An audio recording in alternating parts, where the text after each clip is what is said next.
اعوذ باللہ من الشیطان الرجیم بسم اللہ الرحمن الرحیم الم تر الی الذین اوتوا نصیبا من الکتاب یشترون الضلالہ ویریدون ان تضلوا السبیل صدق اللہ مولانا العظیم۔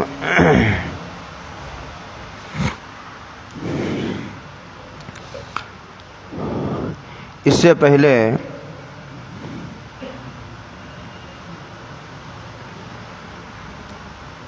نشے کی حالت میں نماز پڑھنے سے منع کیا گیا تھا۔ پھر اسی سلسلے کو آگے بڑھاتے ہوئے تیمم کے احکامات اور اس کے شرائط وغیرہ کا ذکر تھا۔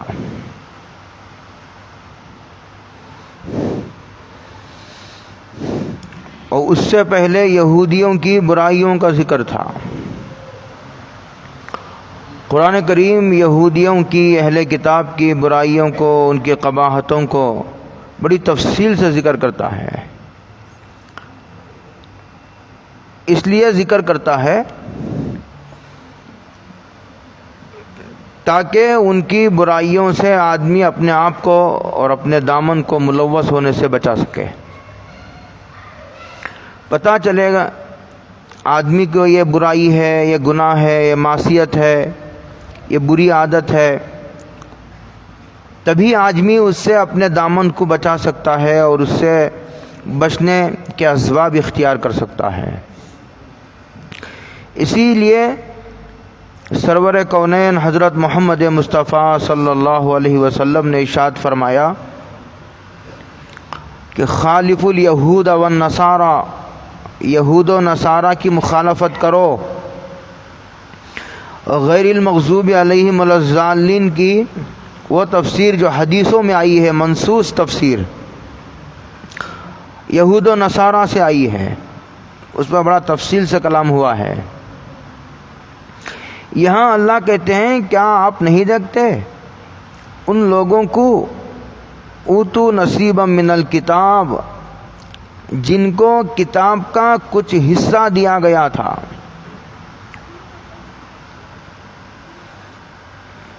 اس کی 3 تفسیریں کی گئی ہیں۔ یہ نہیں کہا جا رہا ہے کہ کیا آپ نے نہیں دیکھا اہل کتاب کو، ایسا نہیں ہے انداز۔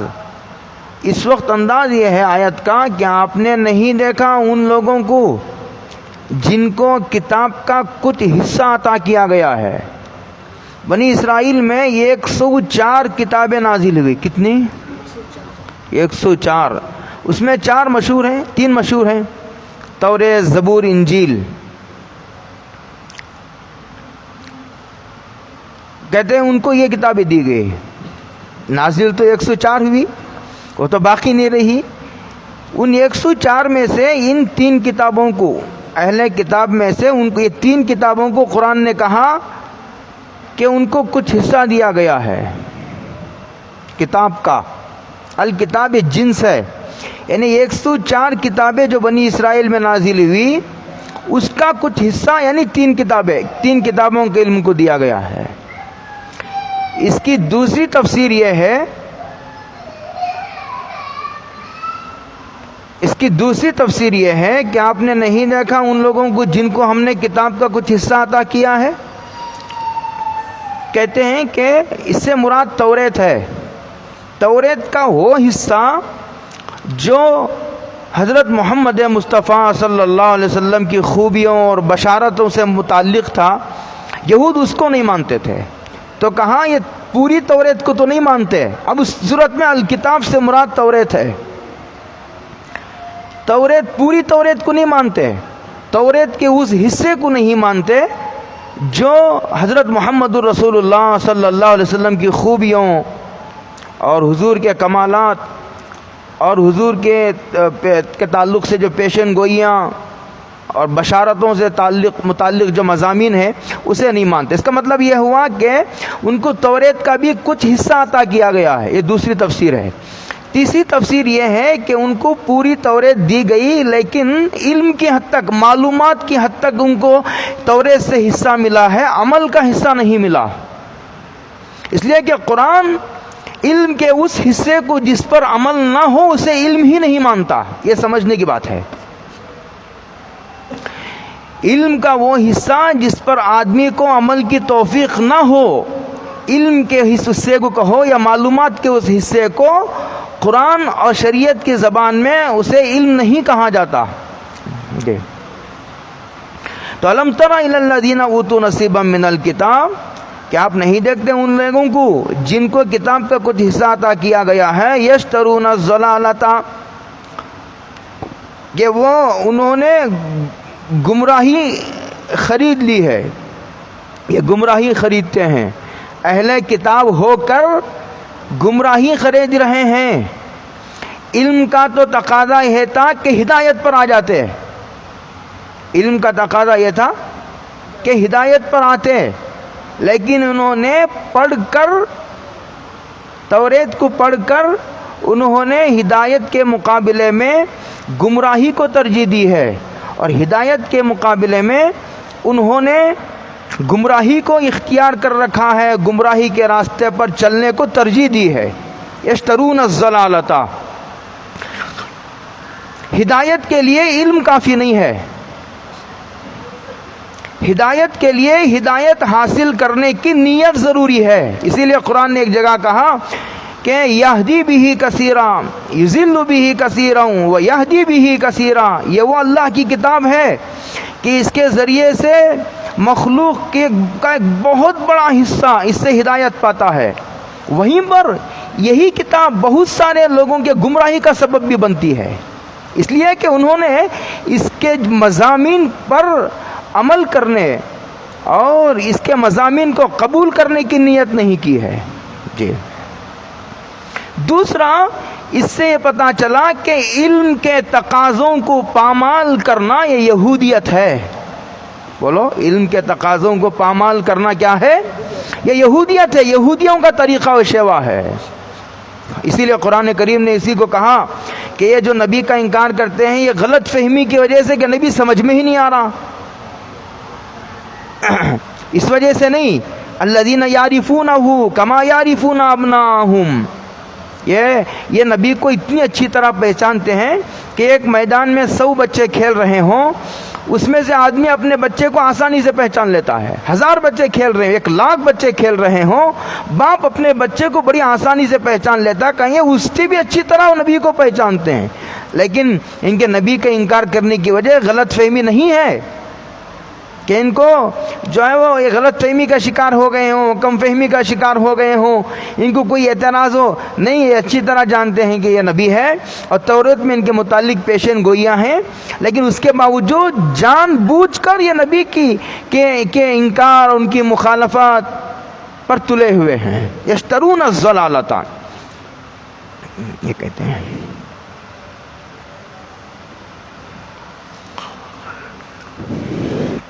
آگے کہتے ہیں وہ یریدون ان تضلوا السبیل، اور وہ ایک تو خود ڈوب گئے، اپنے علم پر عمل نہ کرنے کی وجہ سے آدمی ڈوب جاتا ہے.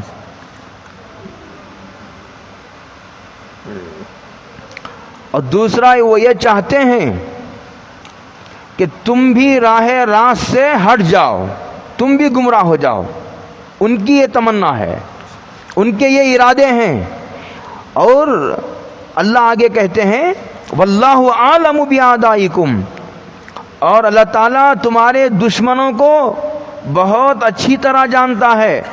دوست دشمن کے پہچاننے میں ایک انسان کو تو دھوکہ لگ سکتا ہے، جس نے انسانوں کو پیدا کیا ہو، جو انسانوں کا خالق و مالک ہو، جو عالم الغیب ہو، جو دلوں پر گزرنے والے خیالات تک سے باخبر ہو، اس کو انسان کی حقیقت، سچائی، نفاق، اس کو پہچاننے میں کیا اس کو دشواری ہے، کیا مشکل ہے اور کیا دھوکہ لگ سکتا ہے. مخلوق کو دھوکہ دے سکتی ہے، لیکن اللہ تعالیٰ کو اللہ رب العالمین کو دھوکہ نہیں دے سکتی. تو اللہ کہتے ہیں کہ واللہ عالم بِأَعْدَائِكُمْ، اللہ نے تمہارے دشمنوں کا بتا دیا کہ تمہارے اصل دشمن کون ہیں. اپنے دشمنوں کو خوب پہچانو، اور اللہ نے جو آپ کے دشمنوں کا بتا دیا ہے اس پر بھروسہ کرو. ہاں، ہم کہتے تو ہیں کہ حضور ہمارا آئیڈیل ہے، لیکن ہمارا آئیڈیل امریکہ ہے، یورپ ہمارا آئیڈیل ہے، مغرب ہمارا آئیڈیل ہے، لندن ہمارا آئیڈیل ہے. ہاں، کہتے تو ہیں کہ حضور ہمارا آئیڈیل ہیں، لیکن حضور کو کوئی آئیڈیل بنانے تیار نہیں ہے. لقد کان لکم فی رسول اللہ اسوۃ حسنہ. گالیاں یہودیوں کو دیتے ہیں لیکن چل رہے ہیں انہی کے طریقے پر. لعنت تو کرتے ہیں یہود و نصارہ پر، لیکن ہماری زندگیوں کے طریقے کو دیکھے تو ایسا لگتا ہے کہ ہماری زندگیاں انہی کے پیچھے، ہم انہی کے تابع ہیں، ہم انہی کے فالوور اور پیروکار ہیں. تو اللہ کہتے ہیں تمہارے دشمنوں کو جان کر اس نے تمہیں بتا دیا ہے کہ یہ تمہارے دشمن ہیں. اب بچنا کیا مشکل ہے؟ بچنا اس وقت تک مشکل ہے جب تک دشمن کا پتہ نہ ہو. جب اللہ نے دشمن کا پتہ دے دیا تو اب بچنا یہ تمہارا کام ہے. آگے کہتے ہیں وَكَفَى بِاللَّهِ وَلِيًّا. لیکن گھبرانے کی ضرورت نہیں ہے. دشمن سے گھبرانے کی ضرورت نہیں ہے، ہوشیار رہنے کی ضرورت ہے. اس لیے کہ وَكَفَى بِاللَّهِ وَلِيًّا، اللہ تمہارا کارساز ہے. وَكَفَى بِاللَّهِ نَصِيرًا، اور مددگار کی حیثیت سے اللہ کافی ہے. جب تمہارا مددگار اللہ ہے تو پھر گھبرانے کی ضرورت نہیں ہے.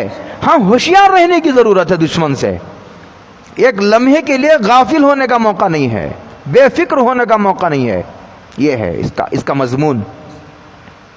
وہ کتنے بھی طاقتور ہوں، ہر طاقت اللہ کے مقابلے میں آ کر چھوٹی ہو جاتی ہے. ہر طاقت اللہ کے مقابلے میں آ کر چھوٹی ہو جاتی ہے. اسی وقت تک سامنے والا دن دناتا ہے جب تک اللہ کی نصرت نہ اتر جائے. جب اللہ کی نصرت اترتی ہے تو سلطنتیں 2 سیکنڈ میں پلٹ جاتی ہیں. وَكَفَى بِاللَّهِ وَلِيًّا وَكَفَى بِاللَّهِ نَصِيرًا. لیکن اللہ کی مدد اس کے ساتھ ہوتی ہے جو ان دشمنوں سے بچنے کے اسباب اختیار کرتا ہے. لیکن ایک آدمی دشمن کو اپنا دوست سمجھنے کی غلطی بار بار کر رہا ہے. یہ بتانے کے بعد بھی کہ یہ تمہارا دشمن ہے، پھر بھی اس سے دوستی کے لیے ہاتھ بڑھاتا ہے، تو اس میں تو اللہ کا کیا قصور ہے؟ آگے کہتے ہیں من الذین ہادوا یحرفون الکلم عن مواضعہ. یہودیوں کی ایک اور برائی کا ذکر کرتے ہیں کہ یہ وہ لوگ ہیں، یہودیوں میں سے کچھ لوگ کہتے ہیں جو یحرفون الکلم عن مواضعہ، جو آیتوں کو ان کی جگہ سے پھیر دیتے ہیں. یعنی توریت کی کچھ آیتوں کو ہی مٹا دیتے ہیں جس میں حضور کا تذکرہ تھا کہ یہ آخری نبی ہیں اور یہ آنے والے ہیں. قرآن اللہ کی سچی کتاب ہے، اس کی بشارتیں موجود تھی. بلکہ پہلی کتابوں میں حضور سے متعلق حضور کا حلیہ اتنا واضح اور کلیئر بیان کیا گیا تھا کہ صحابہ کی ایک جماعت ایک علاقے میں گئی تو وہاں کے بادشاہ نے پوچھا کہ سنا ہے کہ حجاز میں، مکے میں ایک آدمی نے نبوت کا دعویٰ کیا ہے. کہاں؟ جی کیا ہے. کہا پھر اس کے بعد وہ لے کر کے اپنے میوزیم کو گیا اور ایک پردہ اٹھایا تو صحابہ نے کہا یہی ہم جس کے بارے میں تذکرہ کر رہے تھے یہ وہی ہیں، یہ انہی کی تصویر ہے. پھر اس کے بعد دوسرا پردہ اٹھایا تو دیکھا کہ وہ صدیق اکبر کی تصویر تھی. کہا یہ ابو بکر صدیق ہیں. پھر جب تیسرا پردہ اٹھایا تو صحابہ چیخ اٹھے، کہا یہ فاروق اعظم ہیں. یعنی آپ اندازہ لگائیے اس آخری نبی کا حلیہ اتنا صاف واضح طور پر پہلی کتابوں میں لکھا گیا تھا کہ وہ حلیے کو دیکھ کر نہیں، حضور کو دیکھ کر نہیں، وہ حضور کی اس تفصیلات کو پڑھ کر انہوں نے حضور کی تصویر و مجسمہ بنایا تھا. تو کتنا واضح اور کلیئر حضور کا حلیہ پہلی کتابوں میں بیان کیا گیا تھا. تو کہتے ہیں کہ جن آیتوں میں حضور کا تذکرہ تھا اس کو ایک تو اس وجہ سے، اپنی عزت کی وجہ سے، کہ اگر ہم نے حضور کے نبی ہونے کے بارے میں آیتیں پڑھ کر کے سنا دی توریت کی تو یہ لوگ حضور پر ایمان لے آئیں گے. حضور پر ایمان لانے کے دو نقصانات ہوں گے. ایک نقصان یہ ہوگا کہ ہماری جو بچی کچی عزت ہے وہ مٹی میں مل جائے گی اور ہم کو حضور کے تابع اور غلام بن کر کے رہنا پڑے گا. یہ تو ہوگا عزت کا نقصان. اور دوسرا وہ غلط مسئلے بیان کر کے پیسے رشوتیں لیتے تھے, رشوت لے کر غلط مسئلے بتاتے تھے. اگر ہم نے اس نبی کی سچائی کی تصدیق کر دی تو یہ ہماری آمدنیاں بند ہو جائیں گی. یہ دو ان کو خطرے تھے. ہاں, اس وجہ سے کیا کرتے تھے, وہ ان آیتوں کو ہی مٹا دیتے تھے. اور امام قرطبی وغیرہ نے یہ کہا ہے کہ یہاں تحریف لفظی یعنی آیتوں کو ہی ہٹا دینا, ایک تو وہ بھی کرتے تھے, اس کو تحریف لفظی کہتے ہیں.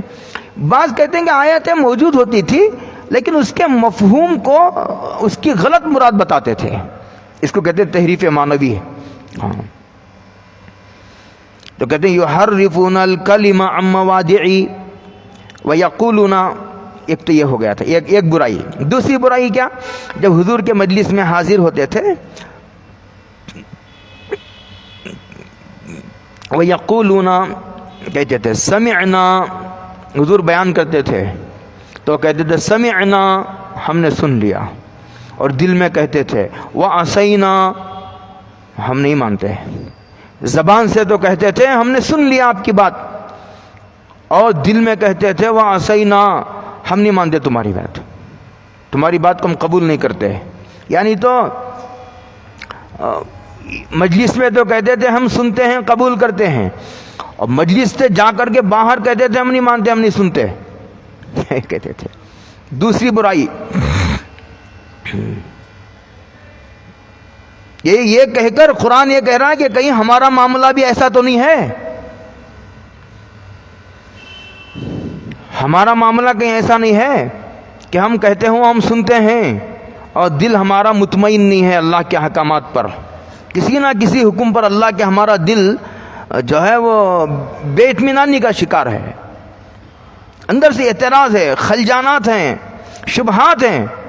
ایسی ایک جہاں تردد اور تذبذب کی کیفیت نہیں ہونی چاہیے. بڑے علماء سے مل کر شریعت کے جس حکم پر آدمی کو بے اطمینانی ہو, علماء سے معلوم کر کے تفصیلات معلوم کر کے اطمینان کر لینا چاہیے. اس بے اطمینانی کی کیفیت لے کر کے آدمی کو آخرت کی طرف نہیں جانا چاہیے. اس لیے کہ آیت کا انکار بھی کفر ہے, آیت پر اعتراض کی کیفیت بھی کفر ہے. آپ میری اس بات کو بہت غور سے سنیے. پوری یہودی لابی مشنری اس پر کام کر رہی ہے.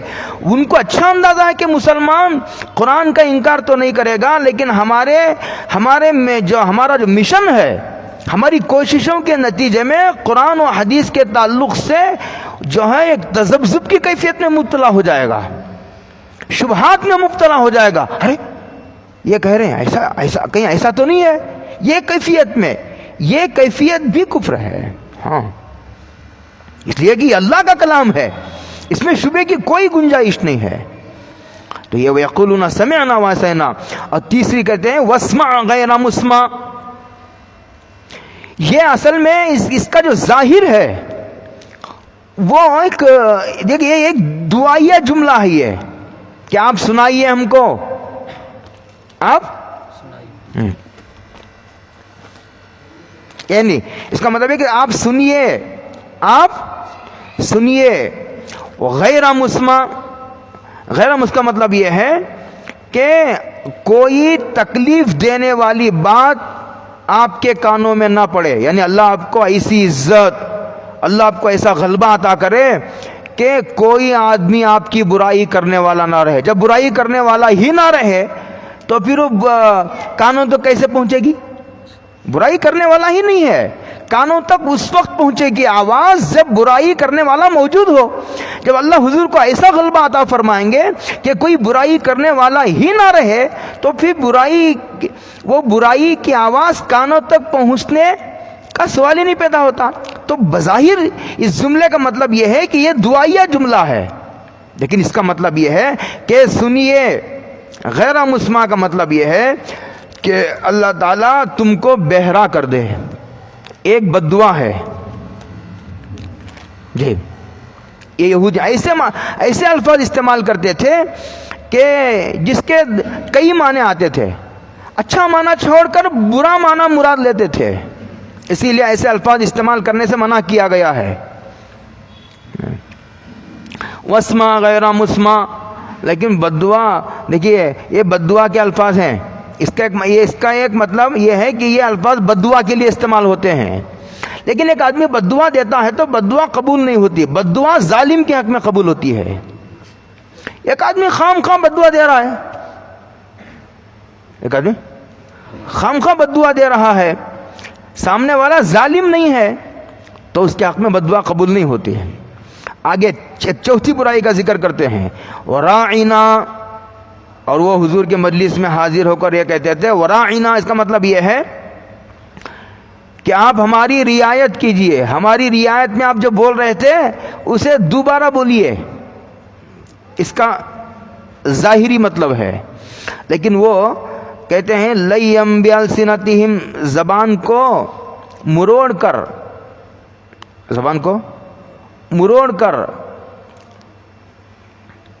رائینا. اس کا مطلب یہ ہے او ہمارے چرواہے. حضور بکریاں چراتے تھے نا. حضور میں آج کہہ رہا تھا جمعہ میں بھی کہ کہہ کر گزر جاتے ہیں وائزین کے حضور نے بکریاں چرائی ہیں. حضور نے کیا چرائی ہے؟ بولو کیا چرائی ہیں؟ اور یہ کہتے ہیں کہ ہر نبی نے بکریاں چرائی ہیں. ہاں لیکن نہیں سوچتے کہ یہ کیوں کہا جا رہا ہے. اس کا عام شارحین نے محدثین نے یہ لکھا ہے کہ بکریاں چرانے سے قوت برداشت میں اضافہ ہوتا ہے. تحمل مزاجی پیدا ہو. اس لیے کہ پوری امت کو سنبھالنا ہے تو آدمی میں ایک برداشت کرنے کی قوت چاہیے. آدمی جو ہے بے صبرا ہو گیا, آپے سے باہر ہو گیا, کنٹرول سے باہر ہو گیا, اور ہر لمحہ لوگوں کے اوپر چلا جا رہا ہے, لوگوں پر غصہ کر رہا ہے, ڈانٹ ڈپٹ کا معاملہ ہو رہا ہے, تو سارا مجمع بکھر جائے گا. لنفضوا من حولک, بھاگ جائیں گے سارے لوگ.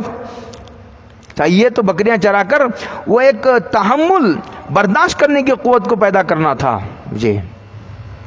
لیکن میرا طالب علم کا ذہن, میں طالب علم ہوں, طالب علم کا ذہن ایسا چلتا ہے, میں اسے ایسا سوچتا ہوں کہ حضرت محمد الرسول اللہ صلی اللہ علیہ وسلم کے اس کا مطلب ہے نہیں. آپ دیکھیے بڑے علماء سے پوچھیے کہ دیکھیے حضور نے بکریاں چرا کر, روایتوں میں آتا ہے اس کی مزدوری لیا کرتے تھے.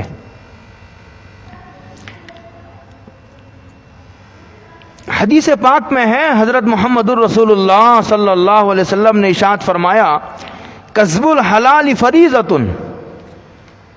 کما کر کھانا یہ فرض ہے, یہ صرف جائز نہیں ہے بلکہ یہ ذمہ داری ہے, لازم ہے. بھیک مانگنا حرام ہے. تو سرکار دو عالم یہ آدمی کی عزت نفس و غیرت کا تقاضا ہے کہ آدمی کسی پر بوجھ نہ بنے, بوجھ نہ بن کر اپنے بازوؤں پر بھروسہ کر کے آدمی مزدوری ہی صحیح, کتنا بھی معمولی درجے کا کام صحیح, یہ بھیک مانگنے سے بہتر ہے.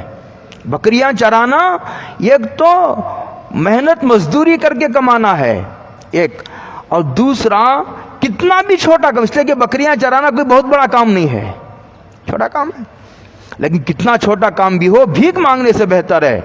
ہاں لوگ جو ہے چھوٹے درجے کا کام, مثال کے طور پر اگر کسی کو اللہ نے بادشاہ بنانے کے کسی کے حالات ہیں تو اس کو بادشاہ بننا چاہیے.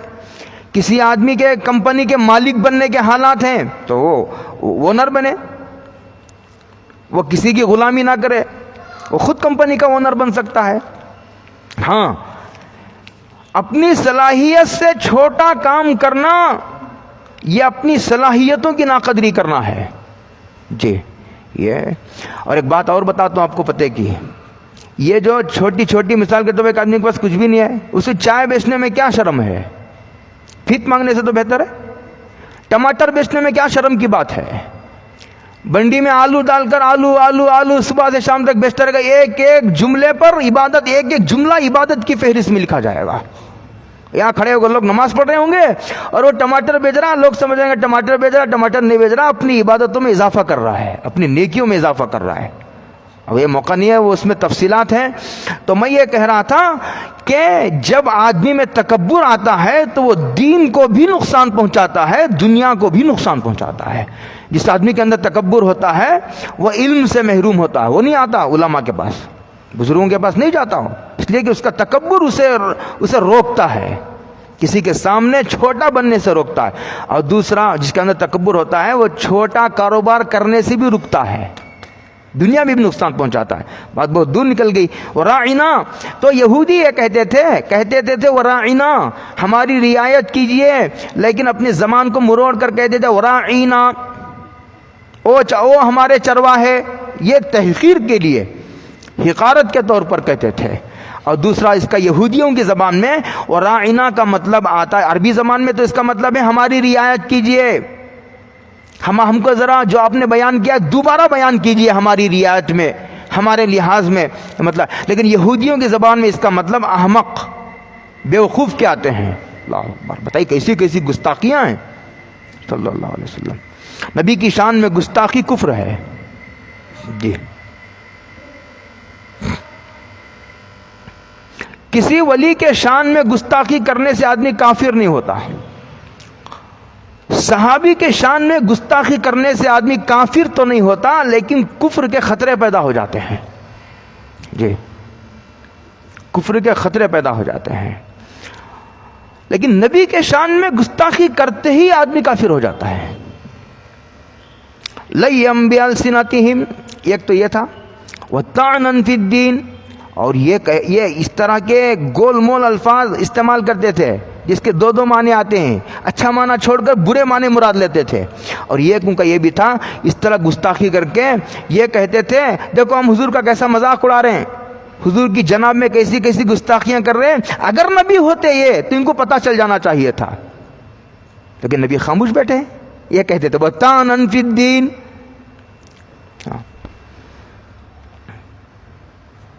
جب آدمی گمراہ ہوتا ہے نا،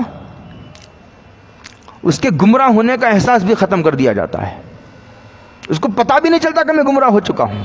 یہ اللہ کی زبردست پکڑ ہوتی ہے کہ ایک آدمی جاہل ہے اور اس کو اپنی جہالت کا احساس بھی نہیں ہے. یہ اللہ کی خطرناک پکڑ ہوتی ہے دنیا میں.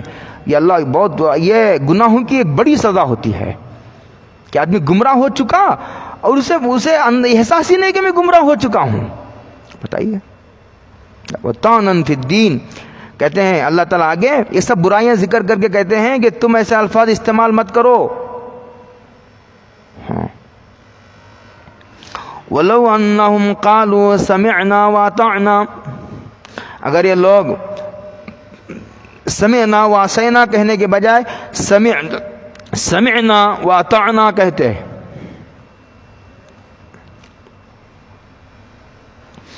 کہ ہم نے سن لیا اور ہم نے اطاعت کی، ہم نے سن لیا، ہم نے اطاعت قبول کر لی آپ کی. اور واسمع، آپ سنیے، صرف اتنا کہتے. وانظرنا، اور رائنا کے بجائے وانظرنا کہتے ہیں حضور ہماری طرف دیکھیے تھوڑا، ہم کچھ کہنا چاہتے ہیں آپ سے. اگر یہ الفاظ استعمال کرتے اس طرح کے لکان خیر لہم واقوم، یہ ان کے حق میں بہتر بھی ہوتے ہیں، واقوم، اور یہ سیدھے بھی ہوتے. سیدھا آدمی سیدھی بات کرتا ہے، جس کا دل ٹیڑھا ہوتا ہے وہ ٹیڑھی بات کرتا ہے. وَلَٰكِن لَّعَنَهُمُ اللَّهُ بِكُفْرِهِمْ، لیکن کیا کریں ان کم بختوں کا، ان کو ہماری اچھی باتیں سمجھ میں ہی نہیں آتی، اس لیے اللہ تعالیٰ نے ان کو ان کے کفر کی وجہ سے ان پر لعنت کی ہے، لعنت کر دی، ان کو اپنی رحمت سے اللہ نے دور کر دیا. چلو فلا یؤمنون الا قلیلا، اور ان میں سے بہت تھوڑے لوگ ایمان لے آئیں گے. یہ حضور کی پیشین گوئی ہے، اس میں حضور کے نبوت کی صداقت موجود ہے.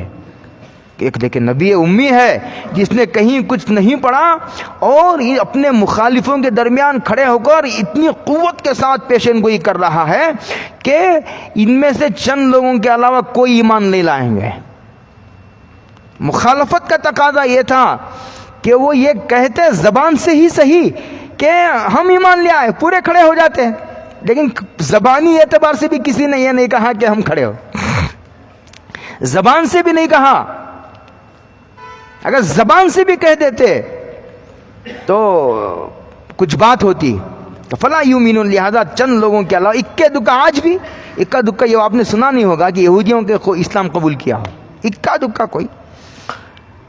یا ایھا الذین آمنوا، یا ایھا الذین اوتوا الکتاب، اے اہل کتاب، آمنوا بما نزلنا، ایمان لاؤ اس پر جو ہم نے نازل کیا ہے. نزلنا کا لفظ بتا رہا ہے کہ ہاں یہاں نزول سے نزول قرآن مراد ہے، اس لیے کہ جو نزلنا کا لفظ ہے، بہت غور سے سنیے میری بات، یہ جو نزلنا کا لفظ ہے ایک تو ہے انزال، جو انا انزلناہ فی لیلۃ القدر آیا ہے قرآن میں، اس سے مراد انزال کے معنی عربی میں آتے ہیں پورے کی پوری کتاب ایک وقت میں ہی نازل کر دیا جائے، اسے کہتے ہیں عربی زبان میں انزال.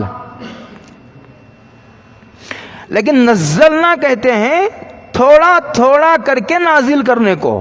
اور یہ بات یاد رکھنے کی ہے، یہ حقیقت نہیں بھولنا کبھی، کہ پوری آسمانی کتابوں میں یہ واحد قرآن مجید ایسی کتاب ہے جسے اللہ نے تھوڑا تھوڑا کر کے نازل کیا ہے.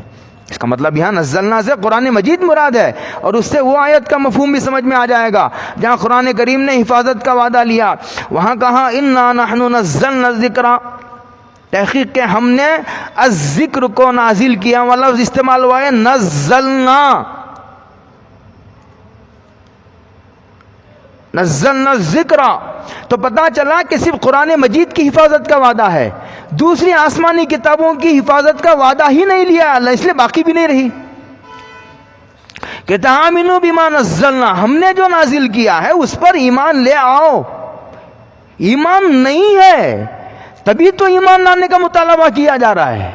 ہاں، مصدقا لما معکم، جو کتاب تمہارے پاس ہے یعنی توریت، وہ اس کی بھی تصدیق کرتی ہے، یعنی جو اصلی کتاب توریت تھی اس کی تصدیق کرتی ہے کہ یہ آسمانی کتاب ہے. اور اس توریت میں یہ بھی لکھا ہوا تھا کہ جو نبی آئے گا وہ تمہاری توریت کے سچا ہونے کی تصدیق کرے گا.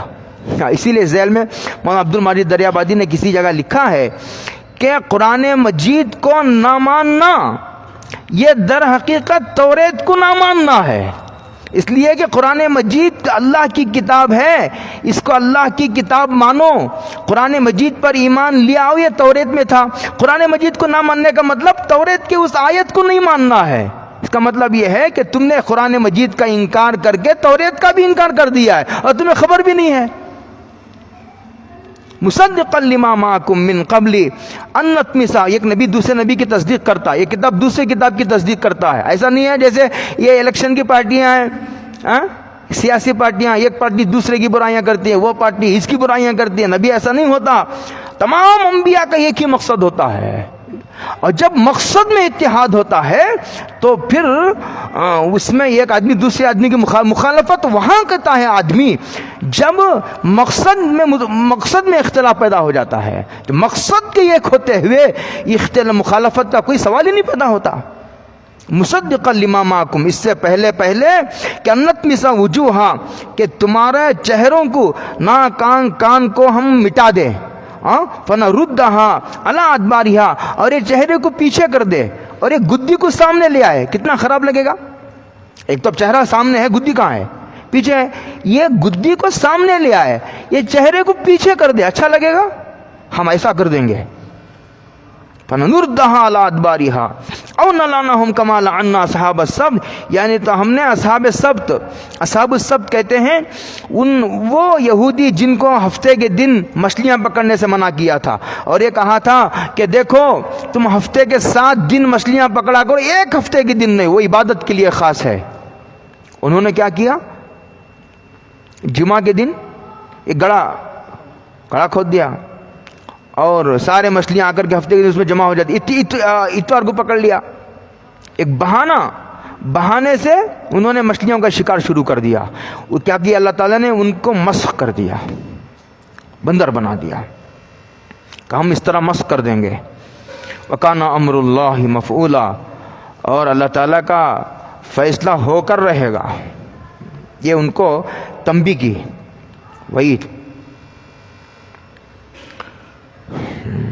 وعید بیان کر کے ایمان لانے کا مطالبہ کیا.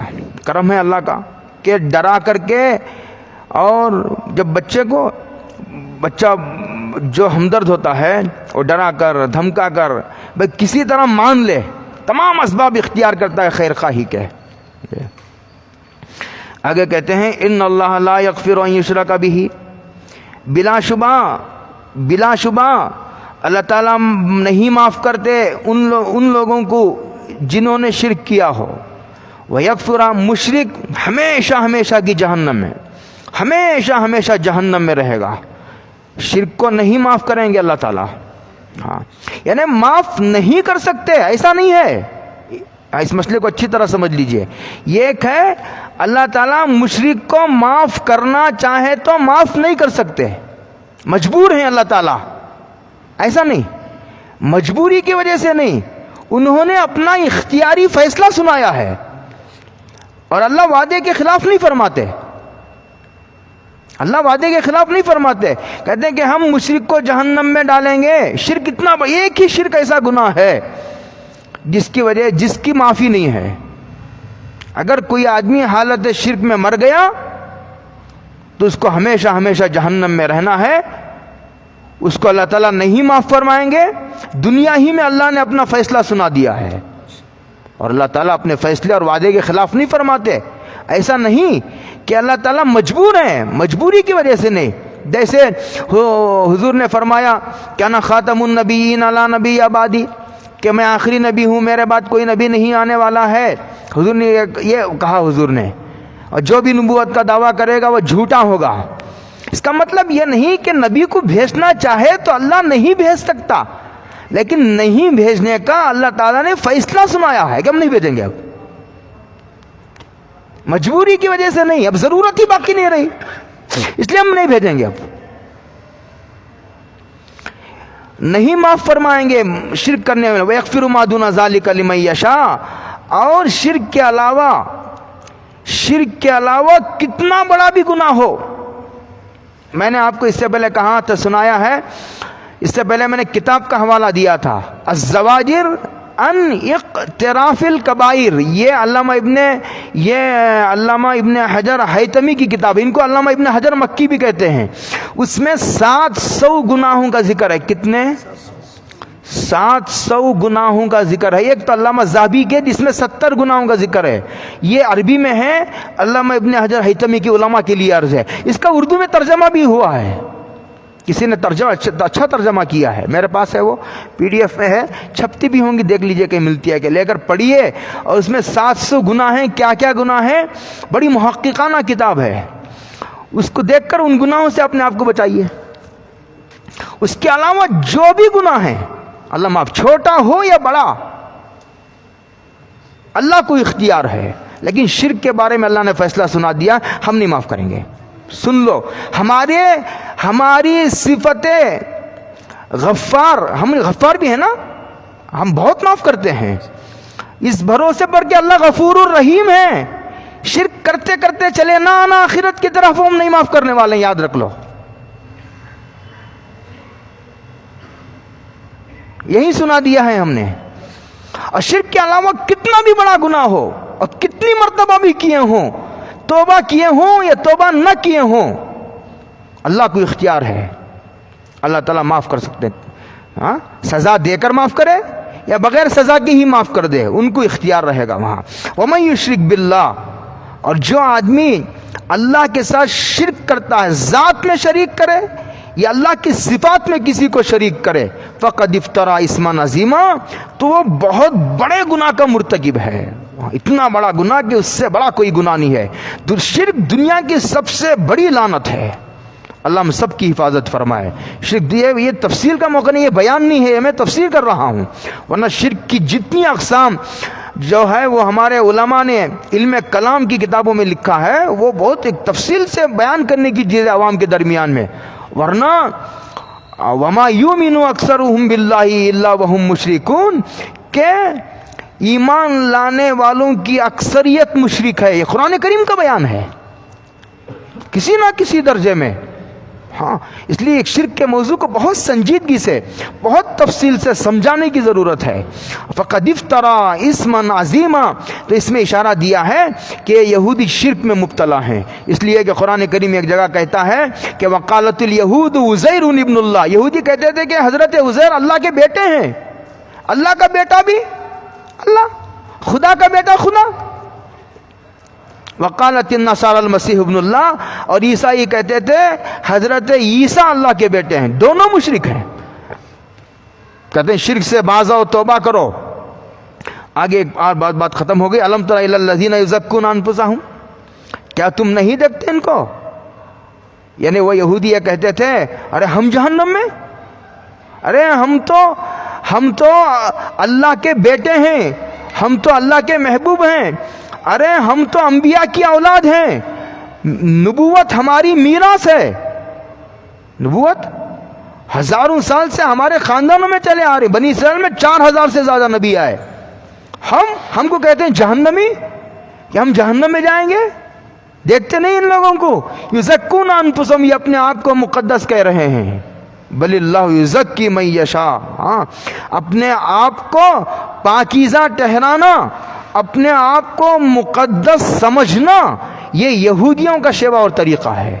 ہاں، اپنے آپ کو پاک کرتے رہنا چاہیے، لیکن جس دن آپ نے اپنے آپ کو یہ سمجھ لیا کہ آج میں مقدس ہو چکا ہوں، سمجھیے اسی دن آپ راہ راست سے ہٹ گئے ہیں، اور اس دن تمہارے ماتم کا دن ہے۔ ہاں، اپنے آپ کو پاک کرنے میں لگے رہیے، اور اللہ کی ذات سے امید رکھیے کہ اللہ اپنے کرم سے بخش دے گا۔ جس کی بھی بخشش ہوگی وہ اللہ کے کرم کے نتیجے میں ہوگی، اور حضرت محمد الرسول اللہ صلی اللہ علیہ وسلم کی شفاعت کے نتیجے میں نجات ہوگی۔ حضرت عائشہ صدیقہ رضی اللہ تعالی عنہا کو حضور نے، یہ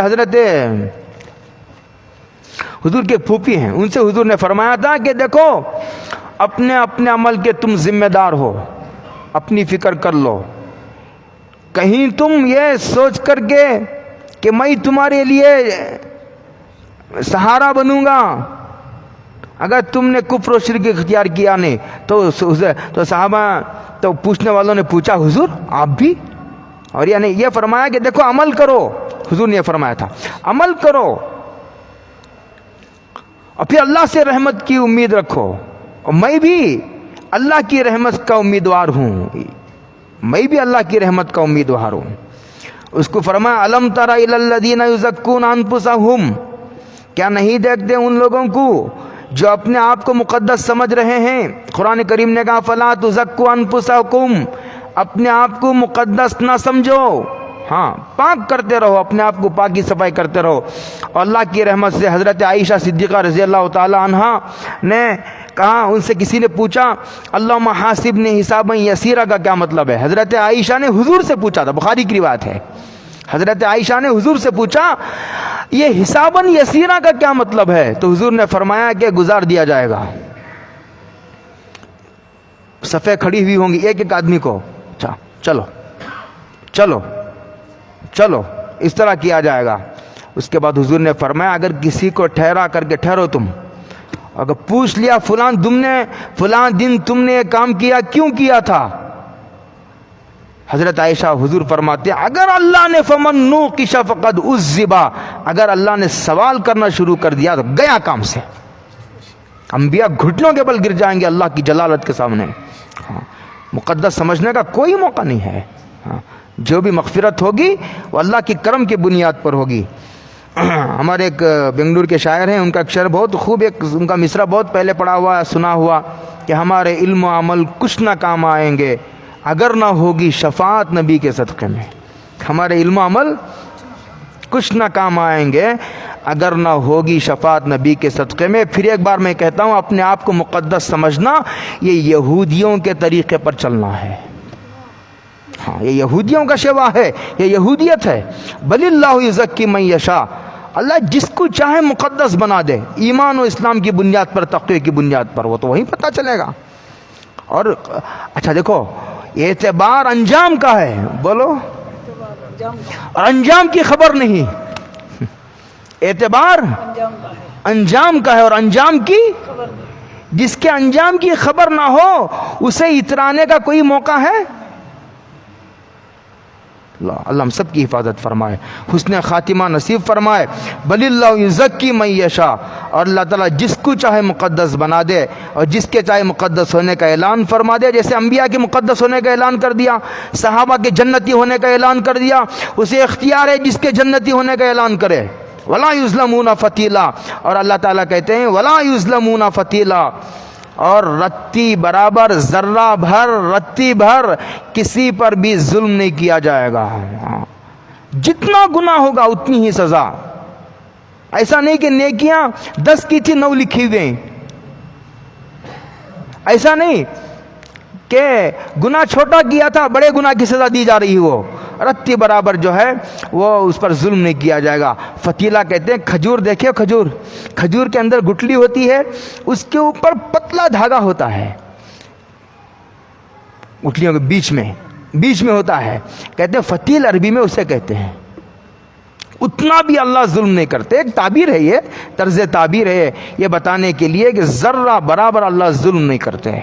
ہاں کہ اللہ تعالیٰ عمل کی توفیق، سزا دینا یہ اللہ کے عدل کا تقاضا ہے، یہ ظلم نہیں ہے۔ اللہ عمل کی توفیق عطا فرمائے۔ وآخر دعوانا الحمدللہ۔